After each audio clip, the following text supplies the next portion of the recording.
বর্তমান ভারতের বিশাল রাজ্য হায়দ্রাবাদ অতীতে একটি স্বাধীন মুসলিম রাজ্য ছিল। একটা সময় হায়দ্রাবাদের ছিল নিজস্ব আর্মি, নিজস্ব রেল ব্যবস্থা, নিজস্ব অর্থনীতি এবং প্রচুর পরিমাণে ধনরত্ন। কিন্তু স্বাধীন এই রাজ্যটিকে দখল করে নিয়েছিল ভারত। সেই থেকে হায়দ্রাবাদ হয়ে আছে ভারতের রাজ্য। হায়দ্রাবাদের পরাধীন হওয়ার ইতিহাস জেনে আসা যাক। 1947 সালের 15ই আগস্ট এই দিনেই ভারত ব্রিটিশ আধিপত্য থেকে মুক্তি লাভ করে। সম্পূর্ণ স্বাধীন রাষ্ট্র হিসেবে আত্মপ্রকাশ করলেও তাদের অন্তর্গত সব কয়টি রাজ্য ভারতের সাথে যোগ দিতে ইচ্ছুক ছিল না।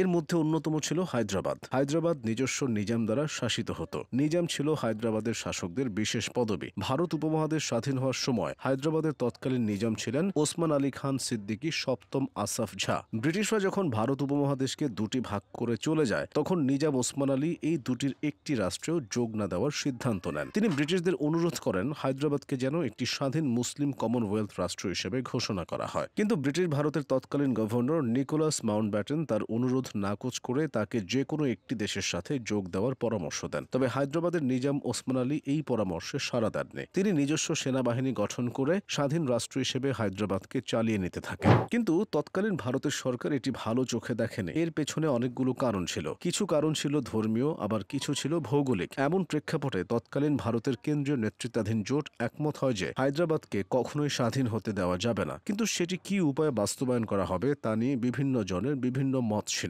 তৎকালীন প্রধানমন্ত্রী জওহরলাল নেহেরুর ইচ্ছা ছিল শান্তিপূর্ণভাবে আলোচনার মাধ্যমে বিষয়টির সমাধান করা। কিন্তু স্বরাষ্ট্রমন্ত্রী বল্লভভাই প্যাটেলের চিন্তা ছিল ভিন্ন। তার ইচ্ছা ছিল সামরিক অভিযানের মাধ্যমে হায়দ্রাবাদ দখল করা। কিন্তু প্রথম দিকে তাকে প্রধানমন্ত্রী নেহেরুর মতামতকে গুরুত্ব দিতে হয়। নেহেরুর ইচ্ছাতে হায়দ্রাবাদের নিজাম ওসমান আলীর সাথে একটি স্ট্যান্ড স্টিল চুক্তি স্বাক্ষরিত হয়। এই চুক্তি মোতাবেক হায়দ্রাবাদ 1 বছরের মধ্যে ভারতের বিরুদ্ধে কোনো মিলিটারি অ্যাকশন নিবে না এবং সেনাবাহিনী বৃদ্ধি করবে না।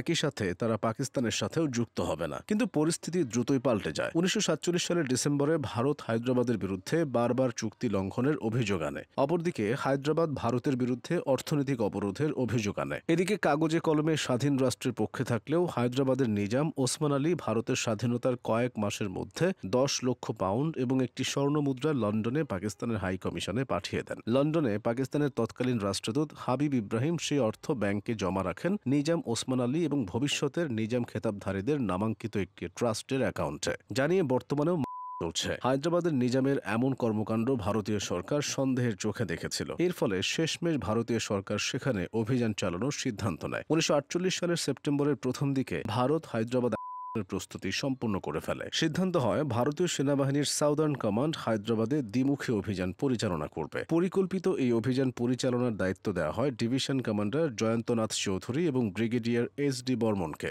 সবশেষ 1948 সালের 13 সেপ্টেম্বর ভারতীয় বাহিনী হায়দ্রাবাদ অভিযান শুরু করে। এই অভিযানের নাম দেওয়া হয় অপারেশন পোলো। লড়াই শুরু হওয়ার পর হায়দ্রাবাদের বহু সৈন্য সহ অসংখ্য মানুষ প্রাণ হারায়। অসম এই লড়াইয়ের মাত্র 5 দিন যেতে না যেতেই 1948 সালের 18 সেপ্টেম্বর হায়দ্রাবাদ বাহিনীর প্রধান সেনাপতি আল ইদ্রুস ভারতীয় মেজর জেনারেল জয়ন্তনাথ চৌধুরীর কাছে আত্মসমর্পণ করেন। করুণ এই লড়াইয়ে পরাজয়ের মাধ্যমে হায়দ্রাবাদ ভারতের অংশ হয়ে যায়। আর এভাবে একটি স্বাধীন মুসলিম অঞ্চল হায়দ্রাবাদকে দখল করে নেয় ভারত।